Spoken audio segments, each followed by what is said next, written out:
Hello students, good morning. Welcome to our channel personal tutor. आज मैं आप सभी के लिए लाई हूँ कक्षा 7 पंजाब बोर्ड की हिंदी से एक पाठ जिसका नाम है चंद्रशेखर आज़ाद। तो शुरू करते हैं आज के पाठ को। भारत देश 15 अगस्त 1947 को अंग्रेज़ों की गुलामी से आज़ाद हुआ। यह आज़ादी हमें यूं ही नहीं मिली, इसके लिए न जाने कितनी स्त्रियां विधवा हुई, कितने बच्चे अनाथ हुए, कितने माता पिता ने अपने बच्चों को गंवाया, भाइयों ने बहनों को खोया तथा न जाने कितनी बहनों की राखी के लिए कलाइयाँ सूनी पड़ गईं। जिन देशभक्तों ने देश की आज़ादी के लिए अपना बलिदान दिया, उन्हें देश भुला नहीं सकता। ऐसे अमर शहीदों की एक बहुत लंबी सूची है। इसी सूची में एक नाम है चंद्रशेखर आज़ाद। ये एक ऐसे क्रांतिकारी स्वतंत्रता सेनानी हुए जिनके नाम मात्र से ही ब्रिटिश शासन कांप उठता था। चंद्रशेखर आज़ाद का जन्म मध्य प्रदेश के झाबुआ जिले में भावरा नामक गांव में हुआ था। इनके पिता का नाम पंडित सीताराम तिवारी तथा माता का नाम जगरानी देवी था। इन्होंने अपनी प्रारंभिक शिक्षा गांव की पाठशाला में प्राप्त की और बड़े होने पर संस्कृत के अध्ययन के लिए वे बनारस चले गए। इस समय चंद्रशेखर की आज़ाद की उम्र 14 वर्ष थी। समाचार पत्रों में अंग्रेज़ों द्वारा भारतीयों पर हो रहे अत्याचारों की खबरों को पढ़कर उनका खून खौल उठता था। मन ही मन अंग्रेज़ों के प्रति नफरत और देश के प्रति प्यार की भावना उनमें बढ़ने लगी। जहाँ कहीं भी अंग्रेज़ों के खिलाफ आंदोलनकारी सभाएं करते व जुलूस निकालते, आज़ाद इनमें बढ़ चढ़कर हिस्सा लेते। इस समय वे मन ही मन देश को आज़ाद करवाने के लिए तड़पने लगे। एक दिन अंग्रेजी शासन के पुलिसकर्मियों द्वारा आंदोलनकारियों को डंडों से पीटा जा रहा था और बड़ी ही निर्मलता से घसीटा जा रहा था। चंद्रशेखर से यह सब देखा नहीं गया। उन्होंने एक पुलिस अधिकारी के माथे पर जोर से पत्थर दे मारा। पुलिस अधिकारी लहूलुहान हो गया। हालांकि चंद्रशेखर तुरंत वहां से फरार हो गए, किंतु एक पुलिसकर्मी ने उन्हें पहचान लिया था, क्योंकि चंद्रशेखर अपने मस्तक पर चंदन का टीका लगाते थे और पुलिसकर्मी को यह याद रह गया कि जिसने मारा था उसके माथे पर चंदन का टीका लगा रखा था। सारे नगर की तलाशी के बाद आखिरकार पुलिस चंद्रशेखर को ढूंढती ढूंढती उनके घर तक पहुंच गई। पुलिस ने घर पहुंचते ही उन्हें पहचान लिया और फौरन हथकड़ियाँ लगा दी।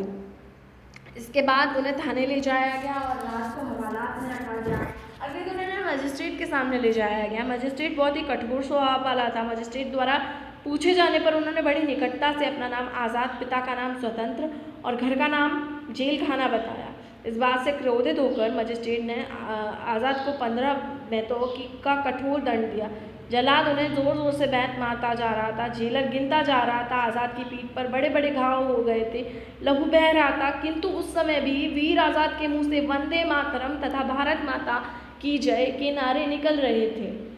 जेल से रिहा होने के बाद लोगों ने एक सभा बुलाकर उनका स्वागत किया। इसी घटना से वे एक क्रांतिकारी नेता बन गए और चंद्रशेखर से चंद्रशेखर आज़ाद के रूप में जाने जाने लगे। चंद्रशेखर आज़ाद वीर और साहसी तो थे ही, इसके साथ एक कुशल संगठनकर्ता भी थे। आज़ाद चाहते थे कि स्वतंत्रता आंदोलन में अधिक से अधिक लोग उनके साथ जुड़े, ताकि जल्द से जल्द देश को गुलामी की जंजीरों से आज़ाद कराया जाए।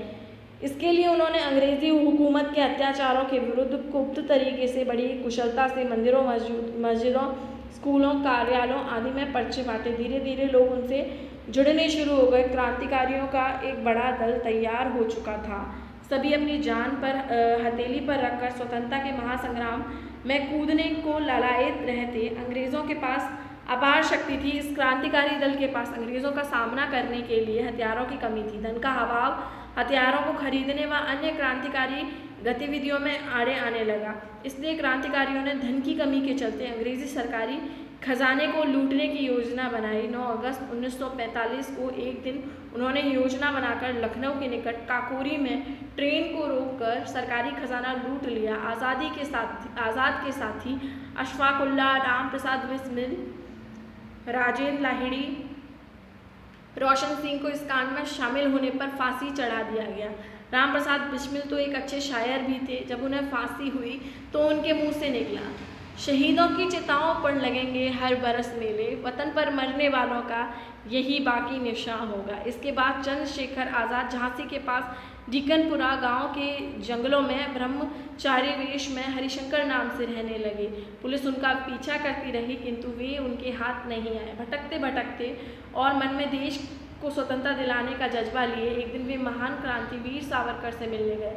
आज़ाद की ही तरह वीर सावरकर से भी पुलिस थर थर काँपती थी। यहाँ इनकी जब भेंट पंजाब के वीर सपूत भगत सिंह से हुई, जहाँ एक और अपने साथियों को फांसी हो जाने पर आज़ाद निराश थे, वहीं इनसे मिलकर उनके जज्बे को बल मिला। इधर जब साइमन कमीशन के विरोध में लाला लाजपत राय शहीद हुए तो सभी क्रांतिकारियों ने अंग्रेज़ों से इसका बदला लेने की ठान ली। फलस्वरूप आज़ाद, भगत सिंह, राजगुरु तथा जय गोपाल आदि क्रांतिकारियों ने लाहौर के पुलिस अधीक्षक स्कॉट को मारने की योजना बनाई, किंतु एक दिन सहायक अधीक्षक सैंडर्स को इन क्रांतिकारियों ने स्कॉट समझकर मार गिराया, जिससे अंग्रेज पुलिस एकदम बौखला उठी। इसके बाद अंग्रेज सरकार की गलत नीतियों के विरोध में सरदार भगत सिंह और बटुकेश्वर दत्त ने 8 अप्रैल 1929 को केंद्रीय विधानसभा में बम फेंका और इंकलाब जिंदाबाद का नारा लगाकर अपनी गिरफ्तारी दी। इसके फलस्वरूप सरकार ने अभियोग चलाकर भगत सिंह, राजगुरु और सुखदेव को फांसी दे दी और बटुकेश्वर दत्त को काला पानी की सजा दे दी गई, किंतु पुलिस चंद्रशेखर आज़ाद को अभी तक गिरफ्तार न कर सकी थी। उधर चंद्रशेखर का भी यही प्रण था कि जब तक जिंदा हूँ तब तक अंग्रेज सरकार मुझे पकड़ नहीं पाएगी।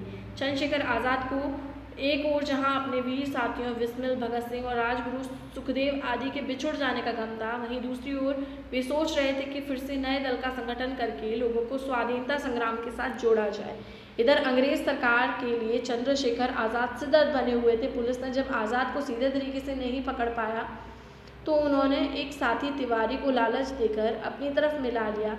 एक दिन 27 जनवरी 1931 को सुबह आज़ाद तिवारी के साथ इलाहाबाद के अल्फ्रेड पार्क में बैठे थे। अचानक उन्होंने देखा कि अंग्रेज़ पुलिस ने चारों तरफ से उन्हें घेर लिया है। दरअसल पुलिस तिवारी का पीछा करते करते ही आज़ाद तक पहुंची थी। तिवारी ने चंद्रशेखर के साथ विश्वासघात किया था। तिवारी आज़ाद के सामने नाटक करने लगा कि अब हम पुलिस से घिर चुके हैं, क्या करें। आज़ाद ने कहा, तुम जल्दी यहाँ से निकल जाओ, मैं अंग्रेज़ों से निपटता हूँ। तिवारी ने तुरंत भागकर अपनी जान बचाई। अकेले चंद्रशेखर ने बड़ी निडरता से अंग्रेज पुलिस का सामना किया। इस प्रकार चंद्रशेखर आज़ाद जब तक जिए आज़ाद ही जिए। उनके जीते जी अंग्रेज़ पुलिस उन्हें पकड़ न सकी। उनकी अंग्रेज़ों में इतनी दहशत थी कि वे उनके शव के पास जाते हुए भी डरते थे। उन्होंने पहले शव पर गोलियां चलाईं और जब उन्हें यकीन हो गया कि आज़ाद जिंदा नहीं है तब वे बिल्कुल पास गए। इस प्रकार 27 जनवरी 1931 को भारत का यह वीर सपूत वीर गति को प्राप्त हुआ और उन्होंने अपने इस प्रण को पूरा किया कि उनके जीवित रहते कोई उनके शरीर को छू तक नहीं सकता। भारत देश सदैव उनका नमन करता रहेगा। तो इस तरह हमने जाना भारत के वीर सपूत चंद्रशेखर आज़ाद की कहानी को। अगर आपको भी ये पार्ट पसंद आया हो तो वीडियो को लाइक कीजिए, चैनल को सब्सक्राइब कीजिए। Thank you.